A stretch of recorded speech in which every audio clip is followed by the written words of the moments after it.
ऐसा राजनीतिक बवाल मचा है कि पटना से लेकर दिल्ली तक का सियासी पारा एकदम गर्म हो गया है। सब हैरान है कि जिसने पीएम मोदी के खिलाफ तमाम विरोधी दलों को एक मंच पर लाकर विपक्षी गठबंधन इंडिया बनाया, उसकी ऐसी क्या मजबूरी है कि जिसके खिलाफ गठबंधन बनाया अब वही बीजेपी की ओर भाग रहा है, जिससे सबसे ज्यादा किसी को घाटा होने वाला है तो वो है इंडिया गठबंधन। बहरहाल बिहार में राजनीतिक संकट के बीच जेडीयू, आरजेडी, बीजेपी और तमाम पार्टियों में ताबड़तोड़ बैठकों का दौर जारी है। नीतीश के तेवरों से एक और जहां जेडीयू और आरजेडी के बीच दूरी भी दिखाई देने लगी है, तो दूसरी ओर नीतीश कुमार बीजेपी के साथ जाते हैं तो उसके पीछे कई वजह भी हैं जो सामने आई हैं। हम ऐसी 5 वजह आपको बताने जा रहे हैं जिसने नीतीश कुमार का मन बदला। पहली वजह ये मानी जा रही है कि लालू नीतीश के बीच हुई एक ऐसी डील जो पूरी नहीं हो पाई। सूत्रों ने बताया कि इंडिया गठबंधन को लेकर लालू यादव और नीतीश यादव के बीच एक डील भी हुई थी, जिसमें तय हुआ था कि लालू यादव कांग्रेस को मैनेज करेंगे और नीतीश कुमार को बड़े चेहरे के रूप में केंद्रीय राजनीति में स्थापित करेंगे। लेकिन लालू यादव पहले नीतीश कुमार पर ये दबाव बनाते रहे कि तेजस्वी को चीफ मिनिस्टर बना दे और उसके बाद वो इंडिया गठबंधन में उनके लिए बात करेंगे। हालांकि बेंगलुरु में इंडिया गठबंधन की मीटिंग के दौरान नीतीश कुमार ये समझ गए थे कि उनके साथ खेल हो गया है और इसीलिए वो बैठक से निकल गए थे।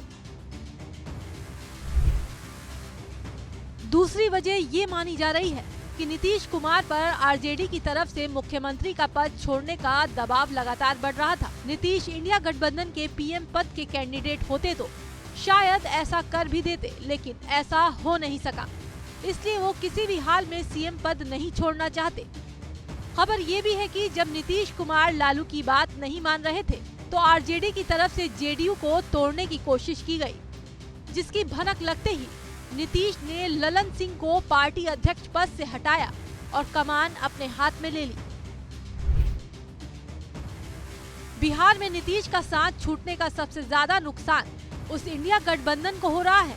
नीतीश कुमार को ना तो इंडिया गठबंधन का संयोजक बनाया गया और ना ही उन्हें कोई दूसरी जिम्मेदारी दी गई।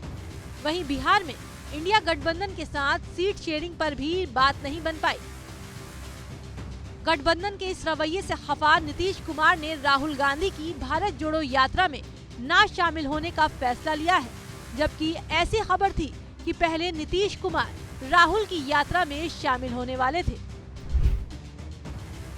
अगली वजह वो है जिसे नीतीश का आरजेडी पर सीधा हमला माना जा रहा है।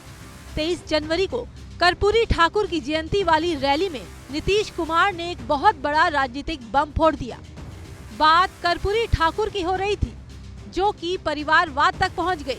बिहार की पॉलिटिक्स में उनके बयान का मतलब ऐसा निकाला गया कि नीतीश के निशाने पर लालू यादव थे, इसलिए उन्होंने परिवारवाद का नाम लिया, जिसके अगले ही दिन बिहार में सियासी बवाल हो गया। नीतीश के बयान के बाद लालू की बेटी ने ताबड़तोड़ ऐसे 3 ट्वीट बम फोड़े जो नीतीश के खफा होने की अगली और आखिरी वजह मानी जा रही है। लालू यादव की बेटी रोहिणी आचार्य ने 3 ट्वीट कर दिए। हालांकि उसमें उन्होंने भी नीतीश का नाम तो नहीं लिया, लेकिन ट्वीट की भाषा और उसमें इस्तेमाल किए गए शब्दों को देखकर इशारा साफ था कि ये नीतीश कुमार के लिए ही कहा गया है। हालांकि बाद में ट्वीट डिलीट भी हो गए, लेकिन तब तक इतना ज्यादा डैमेज हो चुका था कि कंट्रोल करना मुश्किल था, जिसका असर 26 जनवरी के दिन भी दिखा, जब नीतीश और तेजस्वी दूर दूर नजर आए। बहरहाल ऐसा मान लिया गया है कि बिहार में आरजेडी और जेडीयू में राजनीतिक तलाक हो चुका है और सूत्रों के हवाले से ये भी खबर है कि बीजेपी ने नीतीश के लिए अपने बंद दरवाजे खोल दिए हैं।